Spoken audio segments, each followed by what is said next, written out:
യൂട്യൂബിൽ വൈറലാവാൻ പോകുന്ന ഒരു ഫിഷ് ഫ്രൈ ആണ് ഇന്ന് ഉണ്ടാക്കാൻ പോകുന്നത്. ഒരു മിക്സി ജാറിലേക്ക് കുറച്ച് ചുവന്നുള്ളിയും കുറച്ച് വെളുത്തുള്ളിയും ഇഞ്ചിയും പിന്നെ നല്ല കാന്താരി മുളകും കൂടി ഇട്ട് കൊടുക്കാം. ഇനിയാണ് നമ്മുടെ സ്പെഷ്യൽ ഐറ്റം പച്ചക്കുരുമുളക്. അത് ഗൈസ് നമ്മൾ ഇന്ന് ഗ്രീൻ പെപ്പർ ഫിഷ് ഫ്രൈ ആണ് ഉണ്ടാക്കാൻ പോകുന്നത്. ഇനി ഇതിലേക്ക് കറിവേപ്പില, മഞ്ഞപ്പൊടി, ആവശ്യമായിട്ടുള്ള ഉപ്പ് ചേർത്ത് കൊടുക്കാം.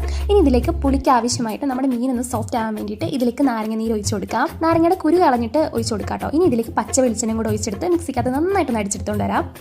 ഞാനിവിടെ എടുത്തിരിക്കുന്ന അയല മീനാണ്. കൂടുതലും നല്ലത് മത്തി, അയല അങ്ങനെ ചെറിയ ചെറിയ മീനാണ് എടുക്കുന്നത്, നല്ലതായിരിക്കും. ഇനി ഇതിലേക്ക് നമ്മുടെ മിക്സ് നന്നായിട്ട് പുരട്ടി കൊടുക്കുക. എന്നിട്ടൊരു 5-10 മിനിറ്റ് വെക്കുക. ഇത് നമുക്ക് ഒരു പാനിലേക്ക് വെളിച്ചെണ്ണ ഒഴിച്ചിട്ട് ചൂടാക്കാനായിട്ട് വെക്കാം. എണ്ണ ചൂടായിട്ട് വരുമ്പോൾ നമുക്കിതിട്ട് കൊടുക്കാം. നമ്മൾ ഇടുന്ന സമയത്ത് ഹൈ ഫ്ലെയിമിൽ വെച്ചിട്ട് പിന്നെ ലോ ഫ്ലെയിമിലാക്കിയിട്ട് വേണം നന്നായിട്ടൊന്ന് മൊരിച്ചെടുക്കാൻ. ഇനി നമുക്ക് ഒരു സൈഡ് കുക്കാകുമ്പോൾ ഒന്ന് തിരിച്ചിട്ട് കൊടുക്കാം. എന്നിട്ട് അടുത്ത സൈഡും കൂടെ മൊരിച്ചെടുക്കാം. നമ്മൾ ഈ മിക്സ് തേച്ചത് കൊണ്ട് തന്നെ നന്നായിട്ട് മുരിഞ്ഞ് കിട്ടും. അപ്പോൾ നല്ലൊരു മണമാണ്, നല്ലൊരു പച്ചക്കുരുമുളകിൻ്റെ ഒക്കെ ടേസ്റ്റാണ്. ഒന്ന് ട്രൈ ചെയ്ത് നോക്കേ.